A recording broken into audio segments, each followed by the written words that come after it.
আজকের আমার তৈরি তেঁতো রান্নাটা আপনাদের সামনে তুলে ধরলাম।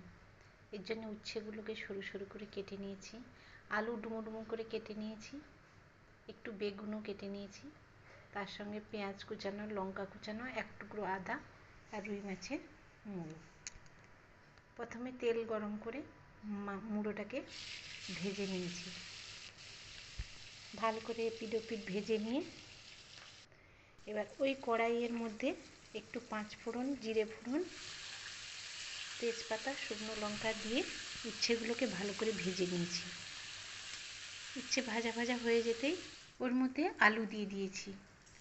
আলুটাকেও ওর সঙ্গে ভালো করে ভেজে নিয়েছি। আলুটাকেও সেদ্ধ হয়ে যাবে এমনভাবে ভেজে নিয়েছি। আলুটাকে ভাজবো ভালো করে।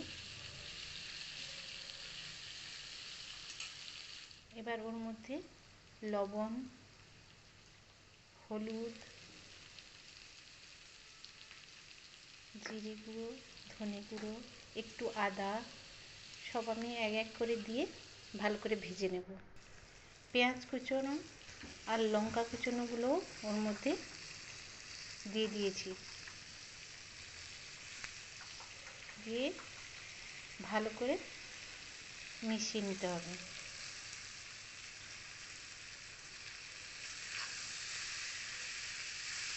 ভালো করে ভেজে নিয়ে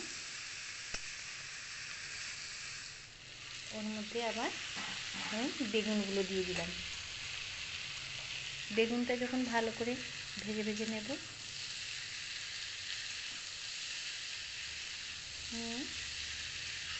ওর মধ্যে ভেজে রাখা মাছের মুড়োটাকেও দিয়ে দেব।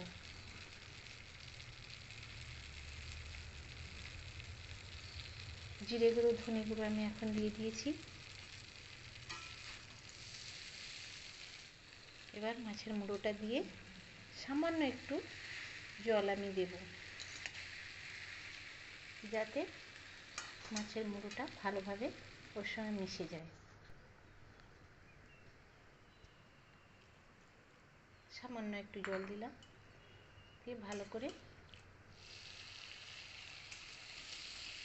ওটা আমি মিশিয়ে নিয়েছি। পুরো ভাজা ভাজা হয়ে গেলে নামিয়ে নিলে রেডি তেঁতো তরকারি।